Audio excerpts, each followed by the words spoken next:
Anees കലവറയുടെ new വീഡിയോയിലേക്ക് സ്വാഗതം. എല്ലാവർക്കും നല്ല സോഫ്റ്റും ടേസ്റ്റിയുമായിട്ടുള്ള ഒരു വെള്ളയപ്പത്തിൻ്റെ റെസിപ്പിയാണ്. അപ്പോൾ എങ്ങനെ ഉണ്ടാക്കാമെന്ന് കണ്ടു നോക്കാം.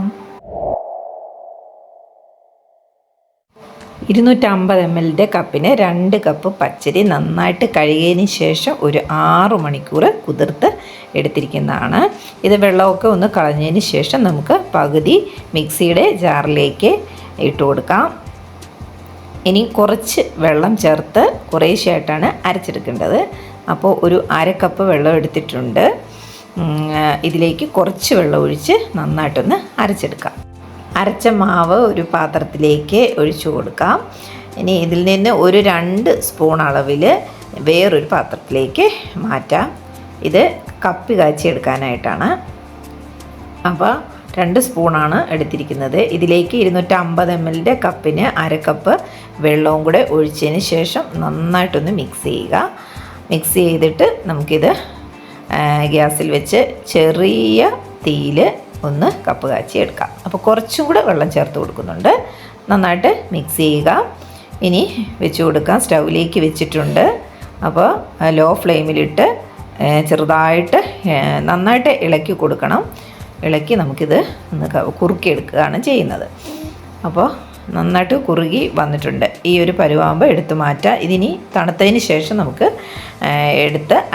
അരച്ച് എടുക്കാവുന്നതാണ്. അപ്പോൾ ബാക്കി അരിയും കൂടെ അരച്ച് എടുത്തിട്ടുണ്ട്. അതും ഇതിലേക്ക് ഒഴിച്ചു കൊടുത്തു. ഇനി നമുക്ക് ഈ ഒരു ജാറിലേക്ക് തന്നെ 250 ml കപ്പിന് 1 കപ്പ് തേങ്ങയാണ് എടുത്തിരിക്കുന്നത്. അതിട്ട് കൊടുക്കാം. ഇനി ഒരു 4 ചുവന്നുള്ളി ഇട്ട് കൊടുത്തിട്ടുണ്ട്. ഒരു ചെറിയ അല്ലി വെളുത്തുള്ളി ഒരെണ്ണമാണ്. പിന്നെ 1/2 ടീസ്പൂൺ നല്ല ജീരകം, 3 ഏലയ്ക്ക തൊലി ഒന്ന് കളഞ്ഞതിന് ശേഷം ഇട്ട് കൊടുക്കാം. ഇനി ഇതിലേക്ക് 1/4 കപ്പിൻ്റെ അളവിൽ ചോറാണ് ചേർത്ത് കൊടുക്കുന്നത്.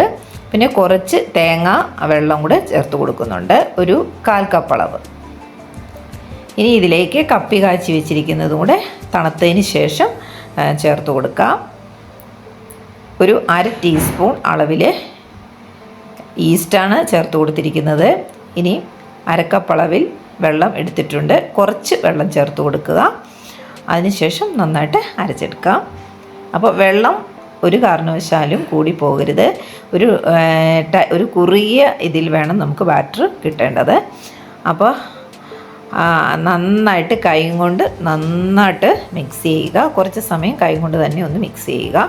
അതിനുശേഷം ഇത് രാത്രിയിലാണ് അരച്ച് വെക്കുന്നത്. അടച്ചു വെക്കുക. രാവിലെ നമുക്കിതെടുത്ത് അപ്പം ചുട്ടെടുക്കാവുന്നതാണ്. ഒരു 1/4 ടീസ്പൂൺ അളവിൽ ഉപ്പും കൂടെ ചേർത്ത് കൊടുത്തു. നന്നായിട്ട് പൊന്തി വന്നിട്ടുണ്ട്. അപ്പോൾ ഉപ്പും ചേർത്ത് കൊടുത്തിട്ടുണ്ട്.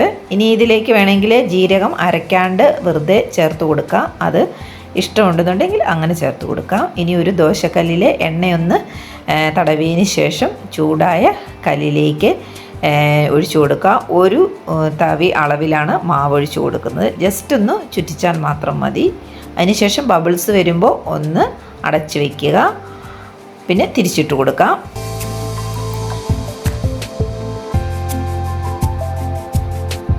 അപ്പോൾ നന്നായിട്ട് വെന്ത് കിട്ടിയിട്ടുണ്ട്. അതേപോലെ തന്നെ നല്ല സോഫ്റ്റായിട്ടും വന്നിട്ടുണ്ട്. അപ്പോൾ എല്ലാവരും ഇതേപോലെ ഒന്ന് തയ്യാറാക്കി നോക്കുക. അപ്പോൾ എല്ലാം ഞാൻ ഇതേപോലെ ഒന്ന് ചുട്ട് എടുക്കുകയാണ്. വളരെ ടേസ്റ്റായിട്ടുള്ള ഈ അപ്പം തയ്യാറാക്കി നോക്കുക. നമുക്ക് ബീഫ് കറിയുടെ കൂടെയും അതേപോലെ ചിക്കൻ കറിയുടെ കൂടെ ബീഫ് സ്റ്റൂവോ അങ്ങനെയൊക്കെ ഉണ്ടാക്കി ഇത് കഴിക്കാവുന്നതാണ്. അപ്പോൾ എൻ്റെ വീഡിയോ ഇഷ്ടമായാൽ ലൈക്ക് ചെയ്യാനും കമൻറ്റ് ചെയ്യാനും സബ്സ്ക്രൈബ് ചെയ്യാനും ഓൾ എന്ന ഓപ്ഷൻ ഒന്ന് എനേബിൾ ചെയ്യാനും മറന്നു പോകരുതേ. അപ്പോൾ എല്ലാം ഇവിടെ റെഡിയാക്കി കിട്ടിയിട്ടുണ്ട്. കണ്ട നല്ല സോഫ്റ്റായിട്ടുള്ള അപ്പമാണ്. ഞാനിവിടെ ബീഫ് സ്റ്റൂവിൻ്റെ കൂടെയാണ് കഴിക്കാൻ വേണ്ടിയിട്ട് പോകുന്നത്. അപ്പോൾ അതിൻ്റെ റെസിപ്പി ഉടൻ തന്നെ ഇടുന്നതായിരിക്കും. അപ്പോൾ thank you for watching. By.